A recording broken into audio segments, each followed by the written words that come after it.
Market पडलं म्हणजे bearish झालं नाही. Market may come down. That doesn't mean that it has started bearish trend. पहिलं स्टॉक मार्केट इस्टॅब्लिश झालं 1611 आणि आता 25 झाला. People are behaving in the same manner. 2008 साली जेव्हा मार्केट पडलं त्या आठवड्यामध्ये बॉम्बे स्टॉक एक्सचेंजवर मोर्चा निघाला इन्व्हेस्टर्सचा. हमारा पैसा वापस दो, it is our hard earn money. जसं काय यांच्या घरी कोणीतरी इन्व्हिटेशन द्यायला गेलो होतो, या इन्व्हेस्ट करा. पैसे गेले की हे बोंबलायला लागतात. त्याला कारण फक्त एवढंच आहे की आपल्या हिस्टॉरिकल डेटामधनं आपण काही शिकत नाही. I want to give something to the people who are interested in investment. स्वतःचं तर झालं का? अशा गोष्टी डिस्कवर केल्या की ज्या चालतात, म्हणजे त्या चालतातच. फुल स्टॉप.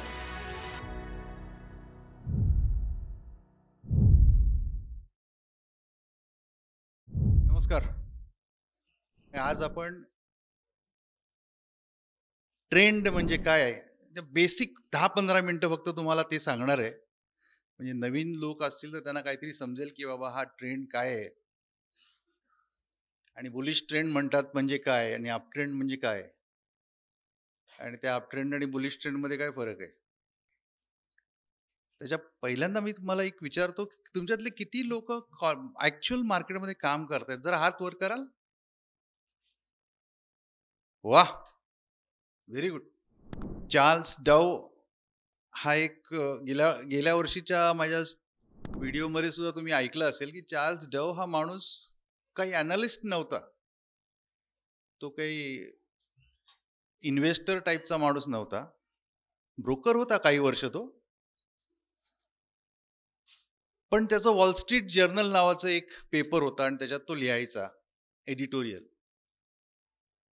1902 साली डिसेंबरमध्ये तो गेला आणि त्याच्याबरोबर काम करणाऱ्या लोकांनी त्याच्या रायटिंगवरनं डाऊ थिअरी लिहिली. आणि त्या माणसाला फादर ऑफ टेक्निकल अनालिसिस म्हणून लोक म्हणायला लागली.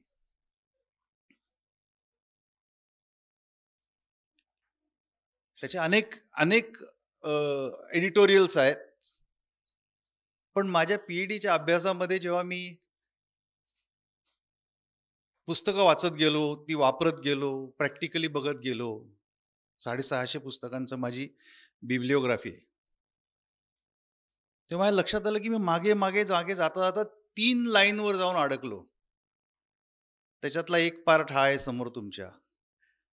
It is boule period as long as the average of one high point exceeds that of previous high point. थोडक्यात काय की एक पॉइंट बघा, तुम्ही लो लिहिला इथे. मी समजा इथपासून मार्केट सुरू झालंय आणि मार्केट सुरू झालं याचा अर्थ कुठलाही सिक्युरिटी असेल, स्टॉक असेल, कमॉडिटी असेल, करन्सी असेल, क्रिप्टो असेल, कुठल्याही टाईपचं ट्रेडेड फिनान्शियल इन्स्ट्रुमेंट असेल, तर ते असंच चालतं. कसं चालतं? एक लो दिला त्यांनी, त्यानंतर हाय दिला, एच आला, बरोबर. त्या हाय नंतर लोअर लो आला, पण तो लो जो आलाय तो प्रिव्हियस लो पेक्षा हाय आहे, त्याला आपल्याला म्हणायला लागेल हायर लो आला. नंतर हायर हाय आला, नंतर एक हायर लो आला, नंतर एक हायर हाय आला. ही एक सिरीज चालू झाली, हायर हायज आणि हायर लोज. या सिरीजला आपण बुलिश ट्रेंड म्हणतो, बरोबर. अप ट्रेंड वेगळा आहे. अप ट्रेंड मध्ये मार्केट थोडंसं वरती गेलं ते म्हणतो अप आहे market. That is not bullish market. Bullish मार्केटमध्ये सुरू झालेला ट्रेंड थोडा वरती जाईल, करेक्शन येईल. करेक्शन काय तर प्रॉफिट बुकिंग होतं. ज्यांनी इथे खाली काहीतरी घेतलेलं असेल ते थोडेसे विकायला लागतात, प्रॉफिट बुक करतात, मार्केट थोडं खाली येतं, परत ते वरती जायला लागतं. So basically bullish trend has higher market making higher highs and higher lows, full stop. That is bullish trend. मग बेरिश ट्रेंड सुरू होतो. तो कसा सुरू होतो? तर instead of higher highs and higher lows, market starts giving you lower highs and lower lows. Simple. And there is bearish trend. मार्केट पडलं म्हणजे बेरिश झालं नाही. Market may come down. That doesn't mean that it has started bearish trend. Bearish trend will occur only when market keeps making lower highs and simple. Basic, right. हा त्याचा पहिलं contribution होतो. ह्याच्या आधी कोणीही बुलिश ट्रेंड आणि bearish trend म्हणजे काय सांगितलं. तुमचे कॅन्डलस्टिक चार्ट्स वगैरे जपानमध्ये होते. म्हणजे हा जो मी तुम्हाला ट्रेंड दाखवणार आहे आता पुढे, तो पहिलं स्टॉक मार्केट इस्टॅब्लिश झालं 1611. ते आतापर्यंत हाच ट्रेंड फॉलो झालेला आहे आणि म्हणून त्याला फादर ऑफ टेक्निकल अनालिसिस म्हणतात. हा पहिला पार्ट झाला. He was the first person to define the concept of trend. Okay. त्यानंतर तो एक फार विचित्र गोष्ट बोलला. त्याचं कन्व्हर्टेशन वेगळं आहे. I will explain it. तो पहिला माणूस होता, त्यांनी सांगितलं की मार्केटला 3 ट्रेंड असतात आणि ते तिन्ही ट्रेंड सायमल्टेनियसली चालू असतात. म्हणजे काय, आता मी सांगितलं बुलिश ट्रेंड आणि बेरिश ट्रेंड हे डायरेक्शनल ट्रेंड्स आहेत. मार्केटचं डायरेक्शन दाखवतात, बरोबर आहे. पण असं डायरेक्शन दाखवणारे 3 ट्रेंड सायमल्टेनियसली चालू असतात. त्या काळात जो डेटा अवेलेबल होता तो डेली चार्टचा डेटा होता, वीकली चार्टचा डेटा होता आणि मंथली चार्टचा डेटा होता. तर डेली चार्ट्सला ट्रेंड कुठला तरी असू शकतो, मे बी अप ट्रेंड और बुलिश ट्रेंड. वीकलीचा जो ट्रेंड आहे तो बेरिश असू शकतो, येस और नो. आणि मंथलीचा जो ट्रेंड आहे तो अगेन अप ट्रेंड असू शकतो. Which means 3 different trends on 3 time frames are in operation at a time. Are you getting me? हे त्यांनी त्यावेळेला ऑब्झर्व केलं आणि he wrote the market is always to be considered as having 3 movements all going on at the same time. आणि हीच गोष्ट लोक बघत नाहीत आणि म्हणून मोस्ट ऑफ द केसेसमध्ये त्यांच्या मेथड्स फेल जातात. तुम्ही जर 3 ट्रेंड्स मार्केटचे सायमल्टेनियसली बघितले नाहीत तर you are in for loss. दुसरी गोष्ट झाली. आता तिसरी गोष्ट त्यांनी काय सांगितली, nothing is more certain than that a market has 3 well defined trends which fit in to each others. हे 3 ट्रेंड्स असे सेपरेट नाही आहेत, ते एकत्र गुंतलेले आहेत. कसे गुंतलेले आहेत खाली त्यांनी दाखवले बघा. एक सिंपल चित्र आहे, त्याच्यामध्ये तुम्हाला असं दिसेल ती ग्रीन जाड लाईन दिसते ना, that is tide, major trend, long term trend. Then एक निळी लाईन आहे, दॅट इज इंटरमिजिएट ट्रेंड. आता त्या पूर्वीच्या काळामध्ये कसं होतं, मंथली चार्ट, वीकली चार्ट आणि डेली चार्ट असे हे 3 ट्रेंड्स आहेत आणि ते एकत्र चालत असतात. आता हीच पूर्वीची गोष्ट झाली. मी PhD करत असताना माझ्या लक्षात आलं की अरे हे 3 तिकडे चालले होते, ठीक आहे, पण आता थिंग्स हॅव चेंज्ड. आता आपला मिनी सेकंड्सचे पण चार्ट मिळत आहेत. मग हे मंथली, वीकली आणि डेली चार्ट्स आता तसं नाही राहिलेलं. ते प्रत्येक वेळेला आपल्याला 3 ट्रेंड बघायला लागतंय. मी 1 मिनिटच्या चार्टवर असेल तर तो 1 मिनिटचा चार्ट हा माझा रिपल असू शकतो. Ripple is a shortest possible trend. त्याच्यावरती समजा 5 मिनिटाचा चार्ट आहे, तो माझा इंटरमिजिएट चार्ट असू शकतो. त्याच्यावरती माझा कुठेतरी 25 मिनिटाचा चार्ट आहे, तो माझा टाईड असू शकतो. असे 3 चार्ट सायमल्टेनियसली जर तुम्ही पाहिले नाहीत, पहिली प्रिन्सिपल आहे, those were working in market, please remember this. आणि त्यामुळे हे बाकीचे जे चार्ट्स आहेत, इन्क्लुडिंग कॅन्डलस्टिक्स, ते खूप सुपरफिशियल आहेत, वरवरचे आहेत. त्यांनी तुम्हाला करेक्ट डिसिजन्स नाही मिळणार. कारण कॅन्डलस्टिक तुम्ही एका चार्टवर बघताय ना, एनगल्फिंग पॅटर्न एका चार्टवर आला. अरे तो एक चार्ट जो तुमचा आहे ना, तो that is not even 3% of the total trend. आता आपल्याला वेळ जास्ती नाही, तर मला हे सगळं तुम्हाला एक्सप्लेन करता आलं असतं की त्या चार्टचं रिलेटिव्ह वेटेज किती आहे 3 पैकी and how it remains constant. परत कधीतरी आपण एखाद्या वेबिनारमध्ये आपण बोलू याच्यावर. And I must tell you that I am going to tell you something about a simple system that can work for anyone. आता गंमत बघा की वर्षानुवर्ष मला असं पहिल्यांदा काम करायला मला असं वाटतं की अरे माणसं एवढी हुशार झाली आहे, एवढी टेक्नॉलॉजी अवेलेबल आहे, एवढी इन्फॉर्मेशन अवेलेबल आहे, अख्खं जगातली माहिती तुम्हाला एका स्क्रीनवर at any given moment available आहे. लोकांचे विचार बदलले असतील, लोकांच्या बिहेवियरमध्ये रॅशनॅलिटी आली असेल, असा विचार माझ्या डोक्यात यायचा. पण जेव्हा चार्ट बघतो ना तर कळलं की लोक काहीच नाही बदलली, तशीच राहिले. हे हे असंच चालत आले. पहिलं स्टॉक एक्सचेंज आलं 1611 साली आणि आता 24-25 झाला. आता इथे people are behaving in the same manner. त्यांचे डायलॉग पण सारखे आहेत. पुढे दाखवीन, पण आता एक्सप्लेन नाही करत आपण, टाइम त्यावर वेस्ट न करता आपण चार्ट्सवर जाऊ. हे असे हे काय होतं, पहिल्यांदा फिअर, मार्केट पडायला लागलं की हे घाबरतात, बरोबर, आणि घाबरतात आणि ओरडायला लागतात की काय या गव्हर्नमेंटला आणि या ब्रोकर्स लोकांना आणि यांना सगळ्यांना आमची किंमतच नाही. It is our hard earn money. जसं काय यांच्या घरी कोणीतरी इन्व्हिटेशन द्यायला गेलं होतं, या इन्व्हेस्ट करा म्हणून. पैसे गेले की हे बोंबलायला लागतात. आणि मला माहिती आहे 2008 साली जेव्हा मार्केट पडलं, मला असं वाटतं 11-12 तारीख होती जानेवारीची, त्याचं व्हर्टिकली मार्केट पडलं, आपटलं. त्या आठवड्यामध्ये बॉम्बे स्टॉक एक्सचेंजवर मोर्चा निघाला इन्व्हेस्टर्सचा, हमारा पैसा वापस दो.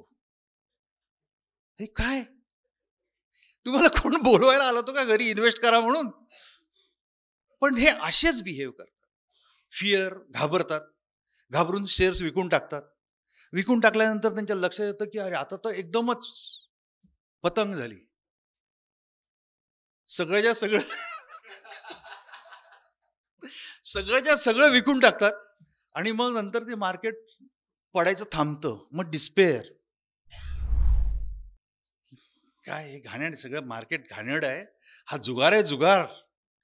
अहो तो युधिष्ठिर नाही वाचला तर आपण काय वाचणार? परत मी थोबाड बघणार नाही या मार्केटचं, ठरवून ठेवलं मी. पोस्ट ऑफिसमध्ये मस्त पैसे मिळतात, नाही तर मार्केट आपले बँकेत ठेवायचे पैसे शांत.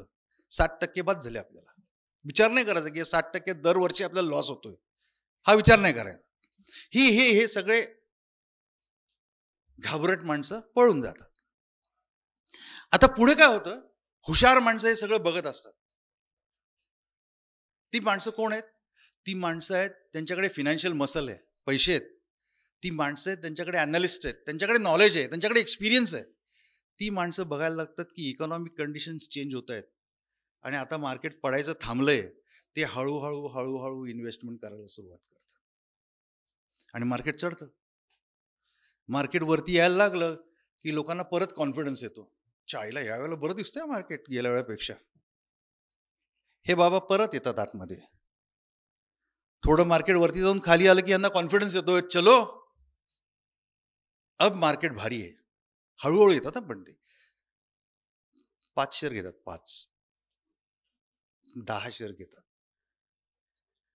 मार्केट थोडं वरती जातं, परत खालती येतं. ह्याला समजायला लागतं, अरे चायला आपल्याला समजला हा गेम, भारी स्टॉक घ्यायला लागलोय आपण. मार्केट परत वरती जातं आणि एक कंडिशन अशी येते, युफोरिक कंडिशन. माझ्या माळी आहे ना, माळी, माझ्या झाडांचं काम करणारा, त्यांनी पण मला फोन केला हो परवा. म्हणलं साहेब अकाउंट खोलणे काय हो, जिधर बाईंग सेलिंग करते हो. मी त्याला म्हटलं ते विवेकचा फोन नंबर दिला. म्हटलं विवेक बघ हा यायला लागला. ही युफोरिक कंडिशन. प्रत्येक जण म्हणतो की मला इन्व्हेस्ट करायची आणि मार्केट आपल्या वजनाने पडतं. इकडे हायर हाय, हे बघा लोअर लोज करत होतं, लोअर हायच करत होतं, नंतर स्टेबल झालं, फ्लॅट झालं आणि वरती जायला लागलं. मार्केटमध्ये सगळेजण आले आणि युफोरिक कंडिशन. मैंने तो सब कुछ लगा दिया दाव पे, अब मेरा कभी साई ने नुकसान किया ही नहीं. चिरडी. मार्केट खाली. ते खाली आल्यानंतर ह्याला कॉन्फिडन्स तर आलेला असतो ना, परत गिरे का नाही, मैं बोलता ना तेरे को गिरने वाला नाही. आणि असं बोलत बोलत कॉन्फिडेंटली परत त्या फिअरच्या स्टेजला येतात लोक, परत जातं खाली, परत हे आपले स्टॉक्स लॉसमध्ये विकतात. आणि हीच प्रोसेस किती वर्ष, 1611 पासून 25 पर्यंत चालू आहे आता. त्याला कारण काय? याला कारण फक्त एवढंच आहे की आपल्या हिस्टॉरिकल डेटामधनं आपण काही शिकत नाही. मग आता ह्या गोष्टी जर चेंज करायच्या असतील तर आपल्याला काहीतरी पाहिजे. आणि माझ्या डोक्यामध्ये ह्या गोष्टी पक्क्या होत्या की I want to give something to the people who are interested in investment. स्वतःचं तर झालं काम. अशा गोष्टी डिस्कवर केल्या की ज्या चालतात, म्हणजे त्या चालतातच, फुल स्टॉप. ते मार्केट कसं पण असून ते पडलं तर पडून दे ना. I am not bothered about it. पडलं मार्केट तरी मला माहिती आहे वरती जाणार आहे. त्यामुळे I can make investment in crores.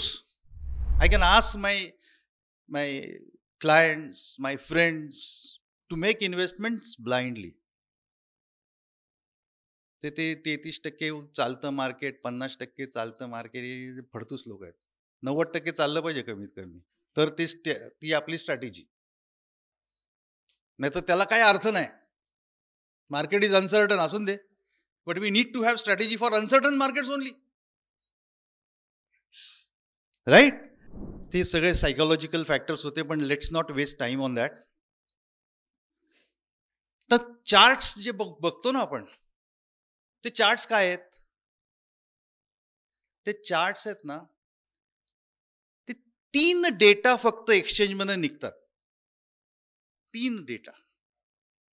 एक market price, demand and supply forces, market price. दुसरा व्हॉल्यूम, नंबर ऑफ शेअर्स और सिक्युरिटीज बॉट अँड सोल्ड. आणि तिसरा time. You get only 3 factors from the exchanges. Open interest is one factor which the derivative traders use. But this is the only information that exchange gives. मग काय होतं, मग हे सॉफ्टवेअरवाले आहेत हुशार माणसं, ते आपले निर्णय डिझाईन्स काढतात. आणि मग युट्यूबवाले आहेत, ते आपले निर्णय आयडियाज चालवतात. आणि हे किती सोपं आहे, किती सोपं आहे, हे पण दाखवतो आम्ही, ते पण दाखवतो आम्ही, करून ते लोकांना दाखवतात. आणि लोकांना ते लय भारी वाटतं, लय भारी आहे.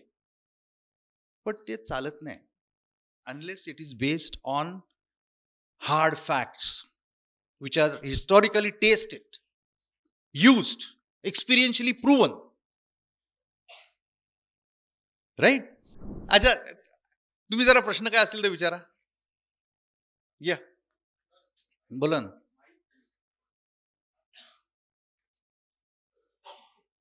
मला पण एक प्रकारचा इंडिकेटरच आहे ना, डिराइव्ड असेल पण आहे. Of course yes. मग कसा लावायचा? तो कसा लावायचा तिथे अवेलेबल आहे, माझ्या वेबसाईटवर जा तुम्ही, तिथे अवेलेबल आहे. तुम्ही फ्री पहिल्यांदा टेस्ट करा त्याला. If you feel that you can make money, then think about it. And I have made it so very cheap. Okay, फक्त कॉस्ट निघेल एवढंच केलंय. As I told you, I don't want make money out of it. पण ते maintain करायला काहीतरी minimum cost असेल तेवढी तुम्हाला पे करायला लागेल. But before that use it's free version, use it on trading view. Okay, तुम्ही त्या वेबसाईटवर जा, तुम्ही तिथे तुम्हाला you will get all the information. अजून कुणाला काही प्रश्न आहेत का बाबा? सर, हा बोला. सर, मी गेल्या 3 महिन्यांपासून सिग्मा लाईन ट्रेडिंग वर काम करतोय. म्हणजे मी स्वतः ट्रेडिंग करतोय. तर त्याच्यामध्ये मला एक प्रश्न विचारायचा होता की जे आपण इंट्राडे करतो, तर त्यासाठी मी 3 मिनिटाचा चार्ट सिलेक्ट करतो आणि त्यावर मी ट्रेडिंग करतो. तो योग्य आहे का? 3 मिनिटाचा वापरावा की 1 मिनिटाचा? दुसरा 3 मिनिटाचा वापरला ना, हो. तर पुढचा तुम्ही 15 मिनिटाचा वापरा खाली. अच्छा आणि कन्फर्म करा सिग्नल आणि मग काम करा. अच्छा. 5 मिनिटाचा वापरला तर 25 मिनिटाचा करा. Use either 3 or 5 as a multiplier and look at both the charts simultaneously.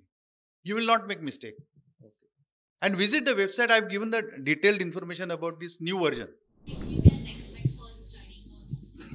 Basic concepts which you get here.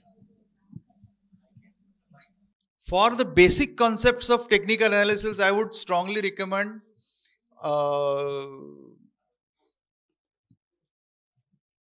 John Murphy's book, Technical Analysis of Financial Markets. You will get it on net. I mean, PDF format मध्ये मिळेल तुला. Don't touch any other book. I have wasted a lot of time. Sir नमस्कार. कोण आहे? हा, बोला. मी सचिन तोरणे आहे बोला. आणि मी आपला ॲप वापरतोय. जेव्हा तो ब्लू डॉट यायचा पहिल्यांदा तेव्हापासून वापरतोय. वेबिनार पण अटेंड केलेत आणि तुम्ही खूप शिकवलं ऑनलाईन देखील आम्हाला. Thank you very much. मला एवढं विचारायचं आहे की जनरली आपण असं म्हणतो की stock market is long term business. So wealth बनते ती लॉंग टर्ममध्ये बनते असं म्हणतात. जनरली आपण जे सांगतो की इथे एक्झिट करणं आवश्यक आहे किंवा इथे एंटर करणं आवश्यक आहे. सो जनरली आपण हे बायसेल करत राहणं योग्य आहे का? That is one. आणि आता जे तुम्ही सांगितलं की एक 5चं मल्टिप्लायर यूज करणं आवश्यक आहे. सो ज्या ठिकाणी दोन्ही पण ठिकाणी जेव्हा ते Buy signal पॉझिटिव्ह असेल. असेल तेव्हा बाय करणं आवश्यक आहे. बेस्ट. पण जर ते इंडिकेटर सांगतोय नंतर की आता इथे एक्झिट करा आणि मला राहायचंच असेल तर काय करायचं? ते तुम्ही लॉंग टर्म चार्टवर बघा. मग जर समजा यू आर युझिंग से एक 5 डे चार्ट वापरताय आणि 25 डे चार्ट वापरताय. 5 डेनी तुम्हाला सेल सिग्नल दिला, ओके. बरोबर आहे, पण you want to hold it. तर तुम्ही लॉंग टर्म चार्ट जो आहे 25 डेजचा तो फॉलो करा ना. मग दिस हॅपन्स कधी माहिती आहे का? आणि माझी एकदम सिम्पल स्ट्रॅटेजी काय असते की चांगले स्टॉक्स म्हणजे मल्टिपलमध्ये वाढणारे स्टॉक्स आहेत ते आधी घ्या. ते डबल झाले की अर्धे विकून टाका. त्यानंतर त्यांना तुम्ही फॉलो करत राहा मोठ्या चार्टवर. बरोबर आहे. ओके. त्यामुळे तुम्हाला जर असं वाटलं की बाबा आपण 1 डेचा चार्ट वापरतोय, 5 डेचा चार्ट वापरतोय, 1 डेला सेल सिग्नल मिळालेला आहे, तर तुम्ही सेल नका करू if you are following the higher chart. Okay sir. And in the process you can just keep on changing the chart. Understood. Right. पहिला प्रश्न काय तुमचा? लॉंग टर्म इन्व्हेस्टमेंट करणं योग्य का? 80% तुमचा जो कॉर्पस आहे ना तो तुम्ही लॉंग टर्म मध्ये टाका आणि 20% मध्ये तुम्ही शॉर्ट टर्मला काम करा. याचा उद्देश काय आहे की 20% मध्ये तुम्ही कमी अमाऊंट कराल आणि जर इथे काही लॉस जरी झाला तुम्हाला तरी 80% विल टेक केअर ऑफ 20%. आणि हा रेशो फिक्स ठेवा की तुम्ही 10 लाख इन्व्हेस्टमेंट करायचे असेल तर 20% फक्त तुम्ही इकडे ट्रेडिंग स्विंग ट्रेडिंगला वापरा शॉर्ट टर्मसाठी. बाकीचे पैसे लॉंग टर्मसाठी नीट इन्व्हेस्ट करा. आणि I am telling you long टर्मसाठी असलेले पैसे एवढे सबस्टॅन्शियल असतात. तुम्हाला खरं सांगू का मी की हे शॉर्ट टर्ममध्ये काम करणं आहे ना, इंट्राडे किंवा स्विंगमध्ये काम, हा चाळा आहे चाळा. त्याच्यापेक्षा तुम्ही शांत इन्व्हेस्ट करा आणि गप्प बसा. You will make huge amount of money. I have made it. म्हणजे I want to make it very clear. I do trade. Sometimes intraday कधी बसलो, टाइमपास दिसला समोर केलं, स्विंग करतो, पण most of my money comes from long term investment and that is huge. That is huge. तो you learn the long term investment game. Short term timepass आहे आणि शक्यतो ह्या ऑप्शनच्या फंदात पडू नका.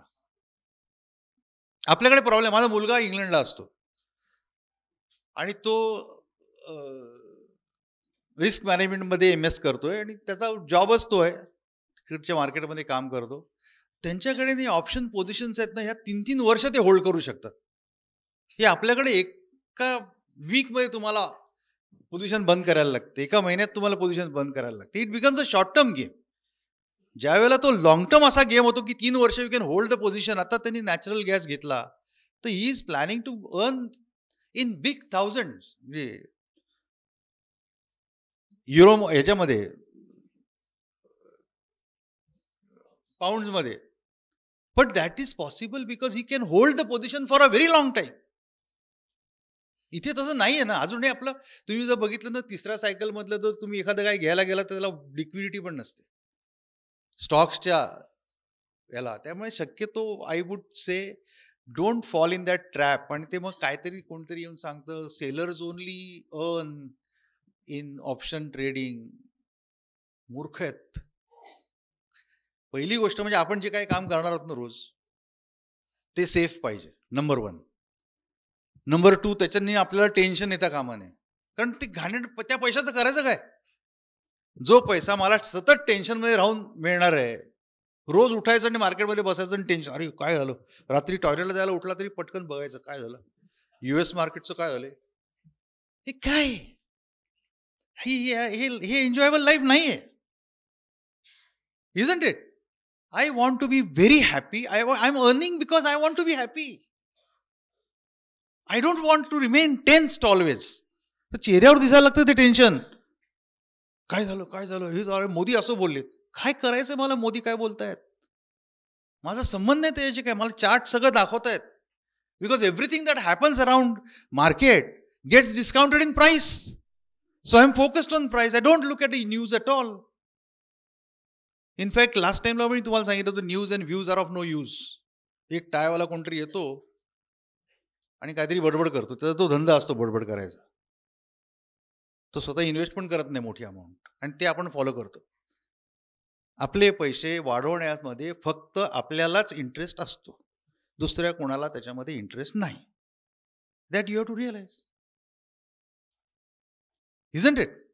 So you to learn it properly. आणि after having spent my life in this field, I can tell you one thing, that it works. It works. But you have to put efforts. You have to put efforts. There are many boys and girls sitting here. They have learned it. Efforts टाकायला लागतील. Any other question? Yeah. नमस्कार sir. नमस्कार. तर मी 25 इयर्सची आहे आणि मी अजून trading वगैरे केलं नाहीये. पण माझा भाऊ करतो, तो फायनान्स शिकतोय. तर मला खूप इंटरेस्ट आहे आणि मी आत्ताच स्वतःचा बिझनेस चालू केलाय. तर ग्रोथ टचवूड आहे. तर कसला बिझनेस आहे? इंटिरियर डिझायनर वा, आहे मी. व्हेरी तर गुड. मी स्वतःचा स्टुडिओ चालू केलाय व्हेरी गुड. आणि प्रोजेक्ट्स भेटलेत चांगले आणि मला स्टार्ट करायचंय लॉंग टर्म इन्व्हेस्टमेंटसाठी. तर what is the way to go about? Background काय? शिकली काय? हा, मी सिंगापूर वरून इंटिरियर आणि एक्झिबिशन डिझाईन. बरोबर. तुझं कॉमर्सचं बॅकग्राऊंड नाहीये. काहीच नाही, तुला काही माहित नाही. काहीच माहिती. तर अशा वेळेला ना national institute of securities market NISM okay नावाचं इन्स्टिट्यूट आहे. ते सेबीनी इस्टॅब्लिश केलेलं आहे. ओके. त्याच्यात छोटे छोटे कोर्सेस आहेत. हा. 1500 रुपये 1700 रुपये असं ते चार्ज करतात. तुम्हाला छोटं बुकलेट देतात ते. त्यातला बेसिक ऑफ सिक्युरिटी मार्केट नावाचा एक कोर्स आहे. ओके. तेवढा कर. हा. You will get to know about the terminology and why and how market behaves like this. So that is a better way of entering into it. Right. Understand it properly. Basic. Don't invest a single rupee before understanding it. Right? And this is one way of doing it. की त्यातला एक course कर.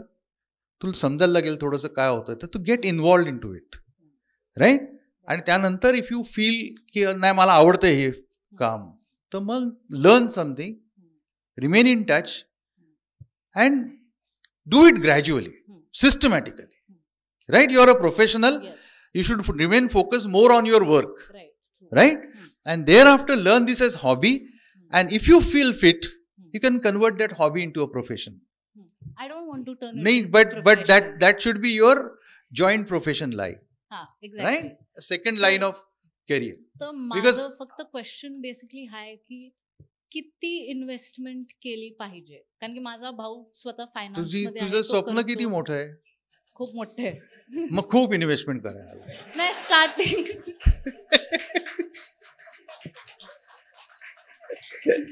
जर हे बघ, मला जर एक छोटीशी गाडी घ्यायची, एक 15-20 लाखाची, तर मी 2 लाख इन्व्हेस्ट केले. 10%, 10 टाइम्सचं मी हे करतोय प्रत्येक वेळेला.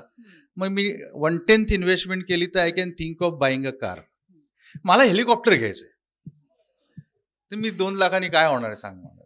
So it is your perception, how you look at it. Okay. Yes sir, please.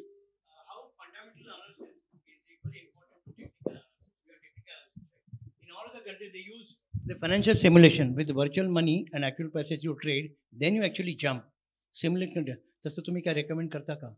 Fundamentally आता तुम्ही मगाशी Eicher motor, something can happen drastically. ICICI bank, yes bank, drastically something happen. You don't know what is happening inside. Governance is an issue. So what is your take on that? कारण आतमध्ये काय चाललंय बोर्डला, you know idea. आता तुम्ही, what's your background sir? I'm a MBA. I have 40 years. I'm in the industry. I'm an investor as well, but in mutual fund. Now I'll talk to him. Thank you. Thank you. Thank you. See, when I started working in the stock market, I had commerce background. So naturally I knew about financial statement and the analysis of annual reports. But I thought that it was not sufficient. So in 1993, I bought my first software on fundamental analysis. Even today, that is considered to be the biggest software available in India on the fundamental analysis. That is given by Center for Monitoring Indian Economy, CMI. And I started working on it. And I had gone just mad because, you are passionate about a subject and everything is there in front of you about the company, right from its inception till 1 hour back, what happened? Updated information you get. So you just go mad after it. Ki yaar, ye hai. And I started using that. Made initial investments, and then I realized that because a company is fundamentally great, it is not necessary that it will give you expected return. Because the fundamentals, there was a news day before yesterday only that some of the best fundamentally great companies had not given even 20% return in last 3 years when the market was doing great. So this one factor forced me to think about something that tells me about demand and supply forces. Technical analysis. So what I do is I identify stocks by using technical indicators and confirm them by looking at fundamentals. So I would say the idea is to go tech funda. So importance has to be given to technical analysis to identify whether the stocks, what happens, why these technicals work. Is that whatever happens in the market and around the market instantaneously gets discounted in price. Perfect? Now, supposing that you are working in one company, I can give you the examples of companies like SRF. There was some corporate action, right? And that corporate action pushed the price down. I think it was split or bonus. Price went down. And it has remained down in a band for 5 years. Fundamentals of the company are great. If I had made investment 5 years ago, I wouldn't have won even 5% return. So I'm just watching it. The moment that breakout takes place on technical charts, I'm going to buy it because it is fundamentally great stock. But now it has started going up. जब भी invest करोगे, remember this, that invest gradually, not in one go. I want to buy 1 lakh shares of this company. I'm not going to buy it on one day. I'll buy 5,000, I'll buy 10,000. As it falls, I'll keep accumulating it. I am worried about my average price. And I'm looking at my average price on the day when I finish my buying. And from that point onwards, as it doubles, I'm going to sell 50%. My money comes back. Number one, I can invest it somewhere else. Number two, I can enjoy dividend now because my acquisition cost is nil. Are you getting me? So this should be the strategy. Play safe. Enjoy this process of making investment and making money. The moment you're tense, worried, that's not our game. That's not our game. Slow and steady, gradually, and don't try to stretch yourself a lot.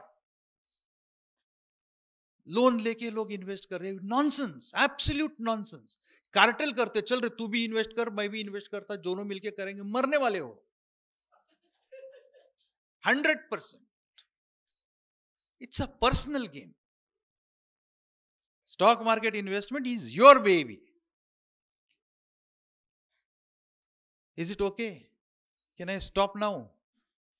I hope those people who have come from Sangli, Karad and Pune will get something to think about.